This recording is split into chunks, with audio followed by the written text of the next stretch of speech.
Hello बच्चों, कैसे हो आप लोग।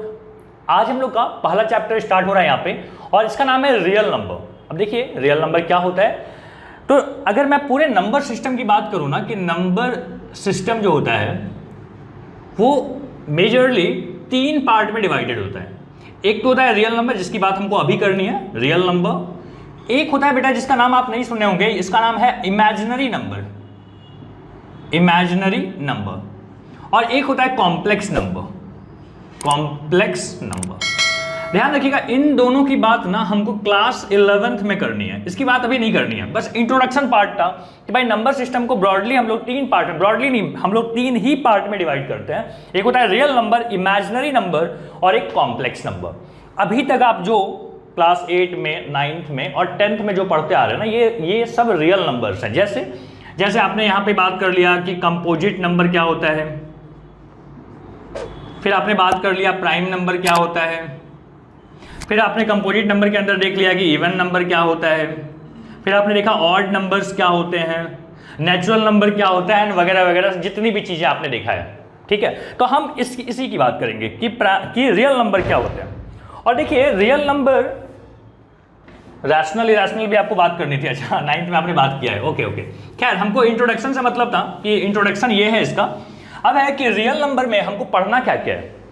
तो देखिए यूक्लिड का एक रूल है, रूल ये बताता है कि हम किसी भी नंबर को ना, नंबर को हम, या n लिख देता हूं, n is equal to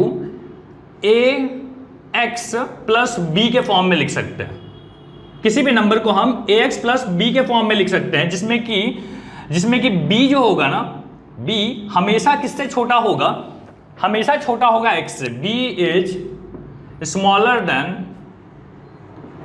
smaller than x। जैसे मान लीजिए आपको लिखना है 15, तो आप लिख सकते हो कि 5 इंटू 3 प्लस 0। मान लो आपको 16 लिखना है तो आप लिखोगे 5 into 4 plus 1।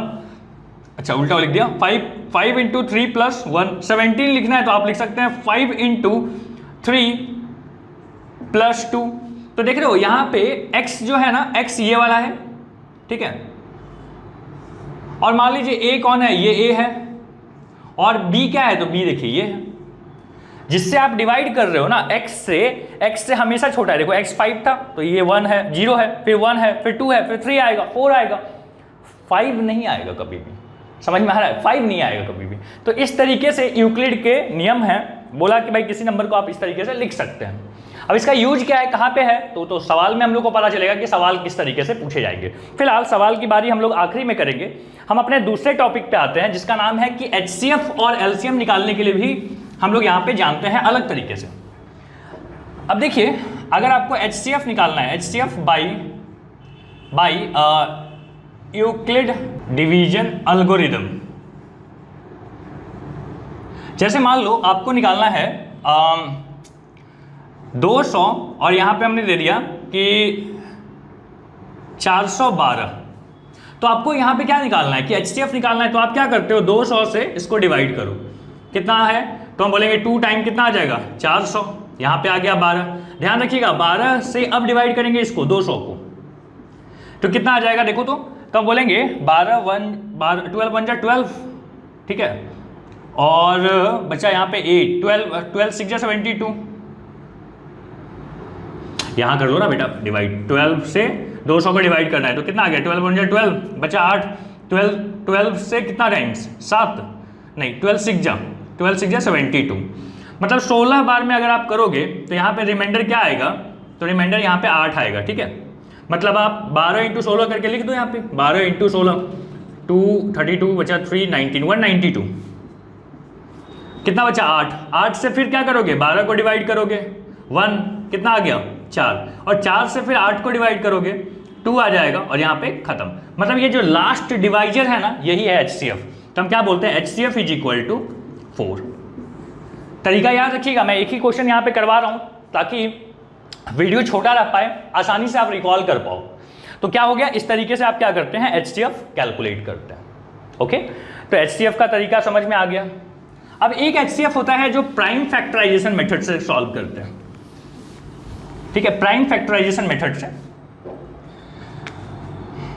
HCF by prime factorization method.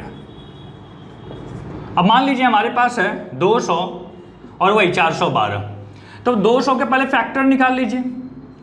2 से किया तो कितना आ गया 100, 2 से किया तो 50, 200 किया तो 25, फिर 5 से और फिर 5 से। मतलब आप लिख सकते हैं 200 को कि 2 पे पावर 1 2 3 और इंटू 5 पे पावर 2। फिर आप क्या करोगे अगले लाइन में, हम बोल रहे हैं 412, 412 का भी आप फैक्टर निकाल लो तो कितना आ जाएगा 206। 2 से करेंगे तो यहाँ पे क्या आएगा 103 और इसके बाद क्या करेंगे, गलत तो नहीं चल रहा है, 2 और 06 103। अच्छा और क्या कर सकते हो भाई, और क्या कर सकते हो, तो और तो हमको लग नहीं रहा है कि 103 डिवाइड होगा, तो हम 103 से ही डिवाइड कर देते हैं, तो ये आ गया 1। तो हम लिख सकते हैं यहाँ पे 412 को 2 पे पावर बेटा 2 इंटू 103। अब देखो HCF निकालने का तरीका इसमें क्या होता है, हम बोलेंगे कि जो कॉमन आ रहा है उसका लोएस्ट पावर लेना। क्या करना, जो कॉमन आ रहा है उसका लोएस्ट पावर। कॉमन कौन आ रहा है, देखो ये वाला टर्म देख रहे हो, 2 पे 2 है, यहाँ पे भी 2 है, तो हम बोलेंगे ये तो कॉमन है लेकिन इसका लोएस्ट पावर कौन है 2 पे पावर 2। तो HCF कितना आ गया 4। लास्ट टाइम भी हमने ये सवाल किया था यूक्लिड वाले नियम से, वहां पे भी 4 आया था, इस तरीके से भी आपके पास 4 आया है। तो HCF निकालने का तरीका आई होप आपको क्लियर हो गया होगा। अच्छा LCM की बात कर लेते हैं, तो हम बोलेंगे LCM जो होगा ना वो होगा कि कॉमन जो आ रहा है, यहां पे लिख दूं ये बात क्या बोला था मैंने, lowest power from common terms मतलब कंफ्यूज मत हो जाना, मैं अपने शब्दों में लिख रहा हूं इसको। कॉमन टर्म का मतलब हो गया कि जिसका बेस सेम है, ठीक है। यहां पे क्या करना है, यहां पे आपको लिखना है highest power of common term and remaining वाले को भी लिखना है। तो यहां पे देखो हाईएस्ट पावर कौन है, हम बोलेंगे 2 पे पावर 3। अब यहां पे कौन बच गया 5 पे पावर 2 और 103, जो भी आता होगा इसको हम LCM बोलते हैं। तो ध्यान रखिएगा HCF और LCM में छोटी छोटी चीजों का फर्क है, उसको ध्यान रखना है। क्लियर हो गया, कॉपी कर लिया आपने। चलो सवाल करवाना, सवाल है भाई, सवाल हमने सीधे पास्ट ईयर के क्वेश्चन से लिया है, ठीक है। तो क्वेश्चंस की दिक्कत नहीं है, क्वेश्चंस तो आपको करवाएंगे, कुछ चीजें कॉन्सेप्ट के साथ बात करेंगे। अब देखो एक सवाल बहुत फ्रिक्वेंटली पूछा जाता है कि प्रूव दैट, यहां लिख देता हूं, prove that √5 is a irrational number. अब आपको रैशनल और इरेशनल वाली कहानी तो पता होगा। रैशनल नंबर वैसा नंबर होता है जिसको आप P/Q के फॉर्म में लिख सकते हैं, where Q must not equal to 0, ठीक है। और इरेशनल नंबर क्या होता है कि एक ऐसा नंबर जिसको आप P/Q के फॉर्म में नहीं लिख सकते। तो आपको यही बोला हुआ था कि √5 is a irrational number, prove करके बताइए। देखो सॉल्यूशन कैसा है, हम बोलेंगे कि let's assume that √5 is a rational number, ठीक है। तो √5 रैशनल नंबर है, इसको हमने अज्यूम कर लिया, मान लिया, ठीक है। तो हमने बोला कि अगर √5 रैशनल नंबर है तो क्या हम इसको P/Q के फॉर्म में लिख सकते हैं, बिल्कुल लिख सकते हैं। तो क्या आप यहां से क्रॉस मल्टीप्लाई करने के बाद P is equal to √5 Q लिख सकते हो, लिख सकते हैं। अगर मैं बोल रहा हूं कि स्क्वायरिंग बोथ साइड कर दें, स्क्वायरिंग बोथ साइड्स, तो क्या आ जाएगा P square is equal to 5Q square आएगा। मतलब P square is the multiple of 5। देख रहे हो आगे में 5 लिखा है, तो क्या बोलेंगे P square is the multiple of 5। मैं इस बात को लिख देता हूं, बोलेंगे P square is multiple of 5। So P is also multiple of 5। समझ में आ रहा है, ये नियम है बेटा कि अगर किसी का स्क्वायर अगर कोई नंबर का मल्टीपल है तो उसका बिना स्क्वायर वाला भी उसका मल्टीपल होता है, ठीक है, नियम है। तो मैंने बोला ठीक है भाई, अगर P जो है मल्टीपल ऑफ 5 है तो क्या आप P को 5m लिख सकते हो, P is equal to 5 into m लिख सकते हैं। अब आप क्या करो, अब आप यहां पे जाके पुट कर दो, ठीक है, ये वाली वैल्यू यहां पे पुट कर देते हैं। तो हम बोलेंगे कि 5m का whole square is equal to 5Q square, यहां आ गया 25m square is equal to 5q², 5 से ये 25 5 बार में कट गया। तो अब की बार क्या आ रहा है कि q² is equal to 5m²। देखो ध्यान से इसको, ये भी क्या आ गया, q² is the multiple of 5। यहां लिखता हूं q² is multiple of 5, so q is also multiple of 5। p भी मल्टीपल है 5 का, q भी मल्टीपल है 5 का। देख रहे हो, p भी मल्टीपल है 5 का, q भी मल्टीपल है 5 का। हम बोलेंगे कि since 5 is common term in p and q which contradict that √5 is a rational number। समझना इस बात को, क्या मतलब होता है इसका। देखो इसका मतलब होता है कि p/q हम कैसे फॉर्म में लिखे थे, सॉर्टेड फॉर्म में लिखे थे। जो कटना था वो कट चुका था, अब कोई इसके बीच में कॉमन टर्म नहीं आने चाहिए थे। हमने ये पहले से मान रखा है इस तरीके से। हमने लास्ट में क्या ले आया कि भाई p और q के बीच में दोनों में 5-5 आता है, दोनों 5 के मल्टीपल है, तो 5 तो कट जाएगा। हम यहीं पे सोच लिए थे कि कटना वटना खत्म, और यहां पे हम देख रहे हैं कि फिर से कोई चीज कट रही है। मतलब क्या हो रहा है कि आपका मानना ही गलत है, जो आपने अजम्पशन लिया है ना कि √5 इज अ रैशनल नंबर, ये अजम्पशन रॉन्ग है। तो हमने वही चीज लिखा है यहाँ पे कि जो कि कॉन्ट्राडिक्ट करता है। सो √5 इज अ इरेशनल नंबर। अब बेटा मैं आपको एक बात बताऊं, जितना जरूरी था इस बात को समझना, उतना ही जरूरी है कि इसके स्टेप्स को ध्यान में भी रखना। क्योंकि अगर समझ तो गए हैं, लेकिन इतनी जो बातें हमने बनाया है यहाँ पे ना, ये आपको एग्जाम में याद नहीं रहेगा अगर आप प्रॉपरली इसको 2-4 बार लिख के प्रैक्टिस नहीं की हो तो मेरी तो भाई यही आपसे बोलना रहेगा। इधर आया तो थोड़ा, मेरा आपसे यही बोलना रहेगा कि आप इसको जरूर एक बार प्रैक्टिस कर लेना, ठीक है, नहीं तो भूल जाओगे, पक्का भूल जाओगे। ओके चलिए कॉपी कीजिए, चलो मिटा दूं, हो गया। अब रैशनल नंबर का ना, रियल नंबर का सॉरी, इस चैप्टर का अपना आखिरी टॉपिक हम लोग को पढ़ना है कि डिटर्मिनेशन ऑफ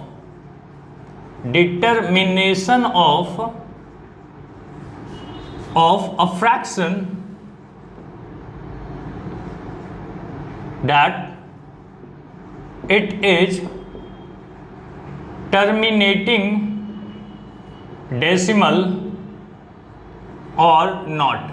देखो एक फ्रैक्शन दिया रहेगा और उस फ्रैक्शन को देख के, बिना सॉल्व किए देख के पता लगाना है कि ये टर्मिनेट करेगा या नॉन टर्मिनेटिंग होगा। जैसे मैंने आपको दे दिया कि 5/2, तो आप क्या बोलोगे, इसका मतलब तो 2.5 होता है, लेकिन आपने कैलकुलेट किया, समझ लो, कैलकुलेट किया, बोले 2.5, अब ये खत्म हो गया, टर्मिनेट हो गया। तो ऐसे बिना देखे बड़े बड़े नंबर को आप कैसे बताओगे कि ये टर्मिनेटिंग है कि नॉन टर्मिनेटिंग है, इसके बारे में बात कर रहे हैं। तो ध्यान दीजिएगा, अगर आपने लिखा है p/q, रूल बता रहा हूं, p/q, और q का अगर factor q is equal to, अगर आप लिख पाओ 2 पे पावर m इंटू 5 पे power n, where m is equal to 0 1 2 3 कुछ भी, n इज इक्वल टू भी 0 1 2 3 कुछ भी, अगर आप ऐसा लिख पाते हो q को, डिनोमिनेटर को, तो ये क्या होगा, देन p/q फॉर्म और टर्मिनेटिंग डेसिमल। क्या करेगा, टर्मिनेटिंग डेसिमल बनाएगा, अगर ऐसा लिख पाते हो तो। और नहीं तो ये क्या होगा, नॉन टर्मिनेटिंग होगा। साफ शब्दों में बताऊं, डिनोमिनेटर का जो फैक्टर निकालना, फैक्टर में अगर 2 या 5 या दोनों, ठीक है, आए और उसके अलावा कुछ नहीं आए, मेरी बात रिपीट करना पड़ेगा, मैं बोल रहा हूं कि डिनोमिनेटर का जो फैक्टर निकालोगे उसमें या तो 2 आए, 2 कई बार आ सकता है, 2 पे पावर कुछ आ जाए, 5 पे पावर कुछ आ जाए, या दोनों आ जाए, जैसे 2 पे पावर कुछ है, 5 पे पावर कुछ है, लेकिन इसके अलावा कुछ नहीं होना चाहिए। तो ये क्या होगा, ये होगा टर्मिनेटिंग। एग्जाम्पल लेते हैं, ठीक है, एग्जाम्पल के बिना सर मजा नहीं आता। चल ऊपर कुछ भी लिख दे, नीचे लिख दिया 200, हम बोले सर नहीं पता क्या डेसिमल होगा, टर्मिनेटिंग होगा कि नहीं होगा, देखते हैं। आप बोले देखो हमको ऊपर से मतलब नहीं है, न्यूमेटर का कुछ नहीं करना, डिनोमिनेटर को देखना, फैक्टर निकाल। 2 से कितना आता है, 100, 2 से 50, 2 से 25, 5 से 5, 5 से 1। देखो क्या लिख सकते हो आप, 123 नीचे 2 पे पावर 3, 5 पे पावर 2। क्या 2 और 5 के अलावा कुछ है यहाँ पे? नहीं, कुछ नहीं है। ठीक है, 2 और 5 के ऊपर मत देख बेटा, पावर हो है, पावर को छोड़ो, अभी बेस को देखो। 2 और 5 के अलावा कुछ नहीं होना चाहिए। तो ये क्या होगा? ये होगा टर्मिनेटिंग। क्या होगा? टर्मिनेटिंग। ठीक है, तो एक एग्जांपल ये हो गया। मान लो एक एग्जांपल यहां पे ले लेते हैं कि 123 और नीचे लिख दिया 412। बोलता है भाई ये टर्मिनेटिंग है कि नहीं है, पता करो। तो हम बोले वो इससे तो कोई फर्क नहीं पड़ता। तो डिनोमिनेटर को देखो, फैक्टर निकालो, कितना आ गया? 206। 2 से किए 103। 103 तो बेटा होता ही नहीं है, तो हम 103 को 103 से डिवाइड कर दें, कितना आ गया? 1। अब आप जब इसको लिखोगे ना तो आपको दिखाई दे रहा है 2 पे पावर 2, ये तो बढ़िया बात है, लेकिन ये 103 एक्स्ट्रा आ गया। हम क्या बोले थे कि 2 पे पावर कुछ होना चाहिए, 5 पे पावर कुछ होना चाहिए, या मिसिंग भी हो सकता है, लेकिन उसके अलावा कुछ नहीं चाहिए। अलावा तो आ गया, तो हम क्या बोलेंगे? Non terminating. Non terminating. ठीक है, तो इस तरीके से हमारा कॉपी हो गया। तो इस तरीके से ना हमारा यहाँ पे ये चैप्टर का इंट्रोडक्शन और बेसिक जो थ्योरीज है ना, ये हमने यहाँ पे कंप्लीट कर लिया। अब बारी आती है कि सवाल करने की, तो इसके लिए हम लेके चलते हैं आपको लैपटॉप स्क्रीन पे, वहाँ पे हम लोग कुछ क्वेश्चंस करेंगे और फिर इस चैप्टर के डाउनलोड जो पास्ट ईयर क्वेश्चंस है उसको आपको डाउनलोड करना है, सॉल्व करना है, और फिर यहाँ पे ये चीज खत्म। Thank you. सवाल है यहाँ पे कि explain whether 3 into 12 into 101 plus 4 is a prime number और अ कंपोजिट नंबर। तो आपको क्या करना है कि आपको लिखना है कि 3 into 12 into 101 plus 4। क्या आप यहां से कोई चीज कॉमन ले सकते हो? देख रहे हो ये एक टर्म है और ये भी एक टर्म है, तो आप यहां से कॉमन ले लीजिए 4। 4 कॉमन ले लेते हैं। ठीक है, यहाँ पे कट करके लिख देता हूं, 4 कॉमन ले लिया तो क्या बचेगा? यहाँ पे बचेगा 3, यहाँ पे 3 और यहाँ पे 101 प्लस 1 बचेगा। मतलब आप देख रहे हो ये जो नंबर है, ये जो नंबर था, ये जो सवाल में दिया हुआ था, this number can be written as a into b. मतलब ये हो गया a और ये हो गया b। किसी भी नंबर को ना अगर आप a इंटू बी के फॉर्म में लिख पाते हो ना, तो वो क्या बन जाता है? वो एक कंपोजिट नंबर बन जाता है। तो हम बोलेंगे कि here this number can B divided by 4, 1, itself. अगर 3 उसके फैक्टर, कम से कम 3 फैक्टर हो जाएं, तो ये नंबर क्या बन जाता है? This is a composite number. This is a composite number. समझ में आ गया आपको? देखो प्राइम नंबर और कंपोजिट नंबर में का डेफिनेशन में क्या फर्क है? प्राइम नंबर होता है कि एक ऐसा नंबर जिसके केवल 2 और 2 ही क्या होने चाहिए? फैक्टर होने चाहिए। और कंपोजिट नंबर क्या होता है कि एक ऐसा नंबर जिसका 2 से ज्यादा फैक्टर होना चाहिए। तो यहां तो 3 हो गया ना, एक 4 हो गया, एक 1 हो गया, एक इटसेल्फ, वो नंबर खुद से डिवाइड होने वाला नंबर है, तो हम बोलेंगे ये एक कंपोजिट नंबर। अगले सवाल पे आते हैं। बोलता है कि क्वेश्चन नंबर 2, या लिख देता हूं क्वेश्चन नंबर 2। बोलता है find the HCF of 256 and 36 using Euclid division algorithm. देखो कैसे निकालते हैं, तो हम आपको बता रहे हैं कि छोटे नंबर से बड़े नंबर को ऐसे डिवाइड कर दो। कितना आ गया? तो हम बोलेंगे 4, 6 से करें, 6 6 36, 6 18, 7 से, चलो 7 से करके देखते हैं। 7 6 42, 2 बचा 4, 21 और 4 25। ठीक है, तो यहाँ पे आ रहा है 4, यहाँ पे ये सब गया ना। 4 से डिवाइड करो 36 को, समझ लो, इसको यहाँ पे लिखना है।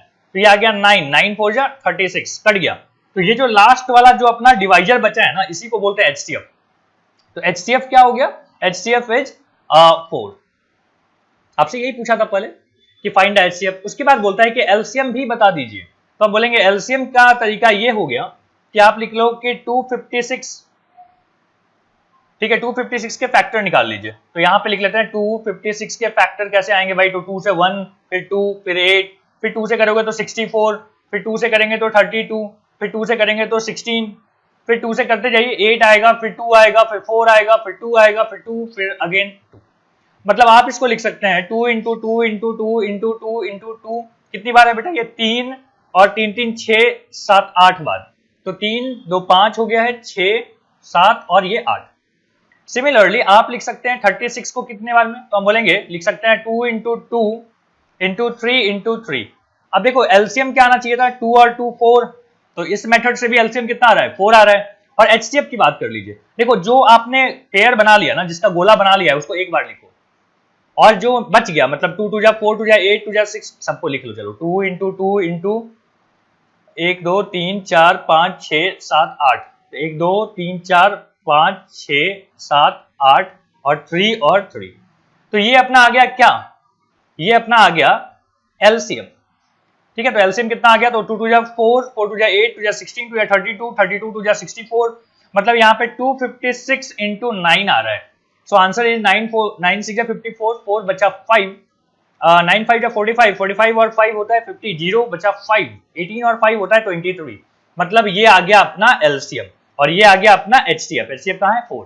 अब आपको बोलता है कि वेरीफाई करके बताइए कि LCM into HCF is equal to product of these two numbers. तो हम यहाँ पे लिख लेते हैं, थोड़ा ऊपर कर लीजिए इसको, हम देखते हैं कि LCM इंटू HCF क्या होता है।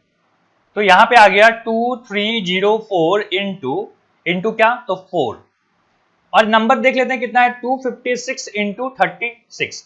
अगर आप देखोगे ना कि दोनों यहाँ पे इक्वल आएंगे, ठीक है, तो इक्वल करने के लिए आपने मल्टीप्लाई कर लिया, 4 4 या 16 6 बचा 1 और यहाँ पे 5 और यहाँ पे 4 या 12 2 बचा 1 4 2 या 8 1 9, और इसको भी अगर आप मल्टीप्लाई करोगे ना तो ये इतना ही आएगा। और जैसे ही आपको इतना आ गया तो आप बोल सकते हो कि LCM इस तरफ लिख दो लेफ्ट हैंड साइड, मतलब LHS is equal to RHS, मतलब ये भी चीजें क्या हो गई, वेरीफाई हो गई।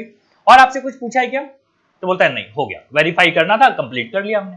अब अगले सवाल पे मूव करते हैं। अगला सवाल है state fundamental theorem of arithmetic, और बोलता है find the LCM of this and this by prime factorization method. जो हमने अभी अभी किया था ना वही करना है, तो प्राइम फैक्टराइजेशन मेथड से करनी है, तो आप लिख दीजिए 2520, इसके फैक्टर निकाल लो, तो कितना आ जाएगा, 2 से करेंगे तो 2 1 जा 2 2 जा 4 6 और ये 0, फिर 2 से करेंगे तो 6 3 0, फिर 2 से कीजिए तो 3 1 5, फिर आप 3 से कर सकते हो, 3 से 1 0 5, फिर 3 से अगर किया जाए तो ये आता है 3 3 या 9 3 5, फिर आप 5 से कर लीजिए, यहाँ पे आता है 7 7 से कर लो तो यहाँ पे आता है 1। मतलब आप लिख सकते हैं 2520 को 2 पे पावर कितना है, 2 पे पावर 2 पे पावर है 3 और 3 पे पावर है 2, 5 इंटू 7, ये इसका फैक्टर हो गया ना। अगली बारी किसकी है, तो अगली बारी है 10530 की, तो यहां पे लिखता हूं मैं 10530। अब देखते हैं ये किससे किससे डिवाइड होता है, पहले 2 से कर लीजिए, 2 से हो गया 5, फिर 2, फिर 6 और 5, फिर आप अगर 3 से करते हो, या चलो 5 से कर लेते हैं, 5 से करते हैं 5 1 जा 5 5 0 5 5 या 25 और 5 3 या 15। अब आप चाहो तो 3 से कर लीजिए, 3 3 या 9 3 5 या 15 3 1 जा, फिर से 3 से करेंगे तो 3 1 जा और 3 1 जा 3 और यहाँ पे 2 7, फिर आप 3 से कर सकते हो, 3 से आ गया 3 3 या 9 और 10 11 2 9 या 27, फिर 3 से कर लीजिए कितना आता है 3 1 जा 3 3 जा, सो नाउ फाइनली 13 1 जा 30। सो आप इसको लिख सकते हो बेटा कि 2 और 3 कितने आ गए 1 2 3 4, तो 2 इंटू 3 पे पावर 4 और 5 इंटू 30। अब आपसे क्या पूछा है, आपसे बोलता है कि LCM निकाल के बता दीजिए। देखो LCM का तरीका ये होता है कि जो भी कॉमन आ रहा है ना उसका आप क्या ले लो, हाईएस्ट पावर ले लो। तो इसमें से हाईएस्ट पावर कौन है, 2 पे पावर 3 है, 3 पे हाईएस्ट पावर कौन है बेटा, 3 पे पावर 4 है, लिख दीजिए। और यहाँ पे 5 5 में से एक जाएगा, मतलब एक ही लिखाएगा क्योंकि दोनों का पावर 1 1 है ना, तो एक लिख दीजिए।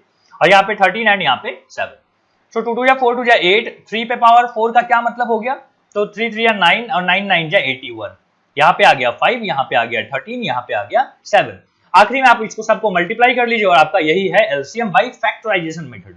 तो उम्मीद है कि आप मल्टीप्लाई तो कर लीजिएगा। तो नाउ क्वेश्चन नंबर 3 के बाद आगे बढ़ते हैं क्वेश्चन नंबर 4 पे। बोलता है find the greatest number of 6 digit divisible by this this this. देखो ग्रेटेस्ट नंबर बोला है आपको जो कि इससे डिवाइड हो जाता हो, ठीक है, तो आपको क्या निकालना पड़ेगा, आपको निकालना पड़ेगा, आपको इसका LCM लेना पड़ेगा।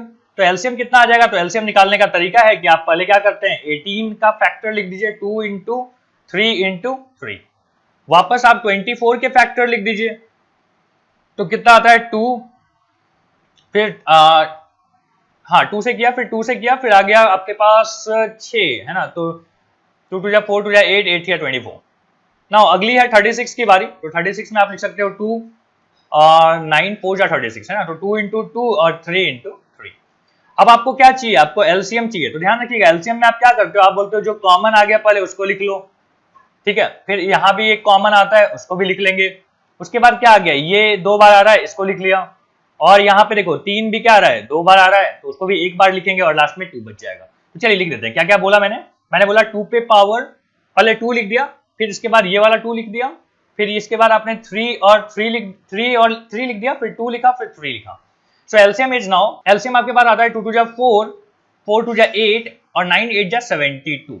क्या आ गया, 72। अब आपके पास आ गया है 72। अब आप क्या करोगे, देखो आपसे बोला है ग्रेटेस्ट 6 डिजिट नंबर, ये तो 72 आया है। अब इसके बाद क्या करेंगे, तो हम बोलेंगे ग्रेटेस्ट 6 डिजिट नंबर कितना आता है, 4 हो गया, 5 और 6, उसको डिवाइड कर दीजिए बेटा यहाँ पे 72 से। ठीक है, तो 72 से डिवाइड करेंगे तो कितना आएगा, 1 टाइम करेंगे तो 72 आ जाएगा, तो फिर आ जाएगा यहाँ पे 7 और यहाँ पे आ गया 2, यहाँ पे आ गया 9। फिर आप क्या करोगे, 7 3 जा 21, 3 से कर लेते हैं, 7 हाँ 3 से, 3 2 जा 6, फिर 7 3 जा 21, तो यहाँ पे आ गया 3 और यहाँ पे आ गया 6। लास्ट में आता है फिर से 9, किसकी किसकी बारी हो गई भाई, ये वाला नीचे आ गया, फिर ये वाला भी नीचे आ गया। तो अब आप क्या करोगे, तो हम 8 7 जा 50, 9 7 जा 63, 9 से नहीं कर सकते, तो 8 से, 8 2 जा 16, हाँ 8 से कर लीजिए, तो 8 2 जा 16, 6 बचा 1, 8 7 जा 56 और 57, तो यहाँ पे आ गया 3 और यहाँ पे आ गया 6, सही है, और यहाँ पे इतना। सो लास्ट में फिर यहाँ पे कौन आएगा, यहाँ पे आ जाएगा 9, और 9 आ गया तो फिर से आप क्या करोगे, तो आप यहाँ पे लिखोगे, फिर से वही चीजें हैं, 8 बार में करेंगे तो 8 बार में आ जाएगा 576, फिर से आप यहाँ पे लिखोगे तो 639 आएगा। ठीक है, और अगली बार में जब यहाँ पे 9 आ चुका है तो फिर से आप 8 से करोगे और यहाँ पे फिर से कितना आएगा, तो 576 आएगा, और फाइनली यहाँ पे 63 आएगा। देखो 63 रिमाइंडर आ रहा है, इस रिमाइंडर को क्या कर लो ना, बड़े से नंबर में से माइनस कर लीजिए, तो बस यही आंसर है आपका। 1 2 3 4 5 6 में से 63 माइनस करना है। अब देख लो कितना आता है, हम बोल रहे हैं यहाँ पे 6 आता होगा, यहाँ पे 3 आता होगा, और फिर 4 बार 9, 1 2 3 4। हम बोलेंगे ये नंबर जो है ना, ये नंबर ग्रेटेस्ट नंबर है, जो कि 6 डिजिट का ग्रेटेस्ट नंबर, जो कि तीनों से डिवाइड होता है।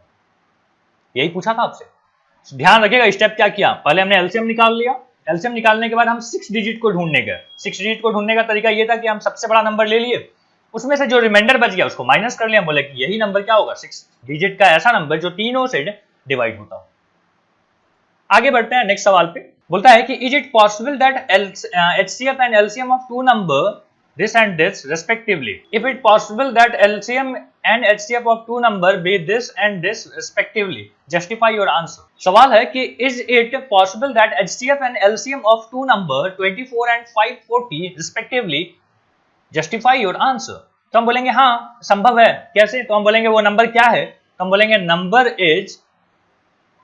नंबर इज नहीं ऐसे लिख देना कि A into b is equal to क्या है यहाँ पे, तो एलसीएम इंटू एचसीएफ होता है। तो एलसीएम इंटू एचसीएफ कितना आ गया, यहाँ पे हम बोलेंगे 24, यहाँ पे है 540। ठीक है, तो आप क्या बोलोगे कि ये नंबर कैसा बनेगा, ये नंबर बनेगा यही वाला, मतलब नंबर का मल्टीप्लीकेशन कितना होगा, इतना होगा।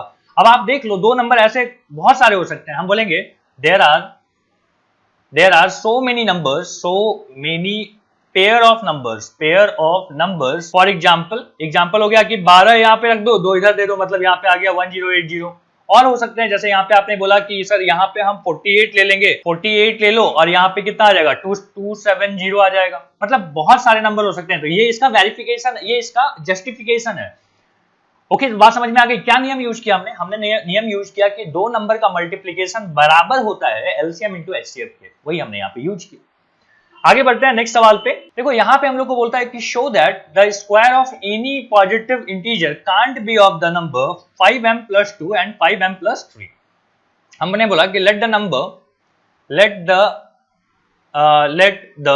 नंबर्स कौन कौन है, तो हम बोलेंगे 5m हो सकता है नंबर, 5m+1 हो सकता है, 5m+2 हो सकता है, 5m+, यहाँ पे एक काम करना, अगर आपको m लेना है ना तो यहाँ पे कुछ दूसरा चीज ले लो। हम बोल रहे हैं a ले लेते हैं, ठीक है, हम बोल रहे हैं 5a ले लेते हैं, 5a+1 ले लेते हैं, 5a+2 ले लेते हैं, और 5a+3 कब तक चलता रहेगा, 5a+4 तक। हमने बोला ये नंबर है हमारे पास। अब हम क्या करेंगे इसको, तो हम बोलता है कि स्क्वायर करेंगे। 5a का अगर स्क्वायर कर दो बेटा तो क्या आता है, 25a² आता है। 25a² आता है, तो क्या हम इसको 5 इंटू 5a² लिख सकते हैं। मतलब आप इसको लिख सकते हो 5 इंटू, और इस पार्ट को ना हम m बोल देंगे, यहाँ पे क्या बोलेंगे m, तो हम बोलेंगे आप लिख सकते हो 5m की तरीके से लिख सकते हैं, square of a number can be written as 5m। Okay, क्या हम 5a+1 को का स्क्वायर क्या लिखेंगे, तो हम बोलेंगे इसका स्क्वायर होता है 25a² प्लस 1 प्लस कौन सा आ जाएगा बेटा, तो यहाँ पे आ जाएगा 10a, ठीक है, और इसको आप लिख सकते हो 5 कॉमन ले लिया इन दोनों में से, तो क्या आ जाएगा बताइए, तो हम बोलेंगे 5a आ जाएगा, 5a² आ जाएगा, चलो a भी ले लो कॉमन, चलो 5a² प्लस 5 से 2a प्लस 1, क्या आप इस पार्ट को m बोल सकते हो, तो हम बोलेंगे यहाँ पे आ गया 5m+1, मतलब आप एक स्क्वायर ऑफ नंबर को 5m+1 के फॉर्म में भी लिख सकते हैं। अगला है कि क्या हम 5m+2 के फॉर्म में भी लिख सकते हैं, तो हमें नहीं पता, तो हम एक काम करते हैं 5a+2 का स्क्वायर को लिख के देखते हैं, तो यह आ जाता है 25a² प्लस 5 2 10 2 20a प्लस 4, क्या आप यहां से 5 कॉमन ले सकते हो, 5 कॉमन ले लिया तो यहां पे बचेगा 5a² प्लस 4a प्लस 4, मतलब स्क्वायर जो है आप इस फॉर्म में लिख सकते हैं, ध्यान रखना। अच्छा चलो ठीक है, सारे नंबर का लिख लेते हैं, फिर देखते हैं कि क्या क्या चीजें हैं। नाउ थर्ड में है कि 5a+3 का स्क्वायर लिखना चाहते हैं, तो आ जाएगा 25a² प्लस 9 प्लस 15 2 30a, और इसको आप लिख सकते हो बेटा कि 25a² plus 5 plus 3a plus 4 लिख सकते हो, समझ लो 9 को 5 और 4 में कर दिया ताकि हम 5 कॉमन ले पाए, तो 5 अगर कॉमन लोगे तो 5a² आएगा, और यहाँ पे 30a है बेटा, 30a है, तो यहाँ पे आ गया 6a, और यहाँ पे आ गया 1 प्लस 4, मतलब आप लिख रहे हो इसको फिर से m बोल दीजिएगा, यहाँ पे भी बोल देते हैं बेटा 5m+4 के फॉर्म में लिख रहे हो, यहाँ पे आप लिख रहे हो 5m+4 के फॉर्म में। एक और बचा है, देखते हैं कि क्या क्या फॉर्म आप लिख पाए और क्या क्या नहीं लिख पाए, तो हम बोलेंगे यहाँ पे है एक आखिरी कि 5a+4 का स्क्वायर, क्या आप इसको ऐसा लिख सकते हैं 25a² प्लस 16 प्लस कितना, तो आप बोल सकते हो 5 4 20 22 40a, सही है। अब यहाँ पे क्या करोगे, 16 को मैं ऐसे लिख देता हूँ कि 15 प्लस 40a प्लस 1, तो यहाँ से 5 कॉमन ले लो, तो यहाँ पे आ जाएगा 5a² plus 3 plus 8a plus 1, और फिर से हम इसको लिख सकते हैं कि 5m+1। अब आप देखो, आप 5m+1 के फॉर्म में लिख सकते थे, 5m के फॉर्म में लिख सकते थे, 5m+1 के फॉर्म में लिख सकते थे, 5m+4 के फॉर्म में लिख सकते थे, और 5m+4 के फॉर्म में फिर से लिख सकते थे, और 5m+1 के फॉर्म में लिख सकते थे। क्या क्या आप नहीं लिख पाए, हम बोलेंगे 5m+2 कहीं पे नहीं आया, और क्या नहीं आया, तो हम बोलेंगे 5m+3 कहीं पे नहीं आया, और बाकी तो सब आ ही गए, तो हम बोलेंगे कि इसका मतलब है ये दोनों क्या हुए, नहीं आए। तो फाइनल कंक्लूजन हम ये लिखेंगे कि the square of a number can't be written in the form of 5m+2 and 5m+3। तो इस तरीके के कई सवाल होते हैं, हर में ना यही काम करना है, इसी जैसा कुछ काम करना है। तो उम्मीद है कि आपको ये लेक्चर समझ में आया होगा, किस तरीके से हम क्वेश्चंस को हैंडल करते हैं, ये आपको समझ में आया होगा। इंट्रोडक्शन हमने आपको बता दिया है, अब आपका काम है कि आप असाइनमेंट को बहुत प्रॉपर्ली, जो पास्ट ईयर के क्वेश्चंस हैं प्लस एनसीईआरटी के जो क्वेश्चंस हैं, इन सबको आप जो है सॉल्व करते रहिए। Thank you.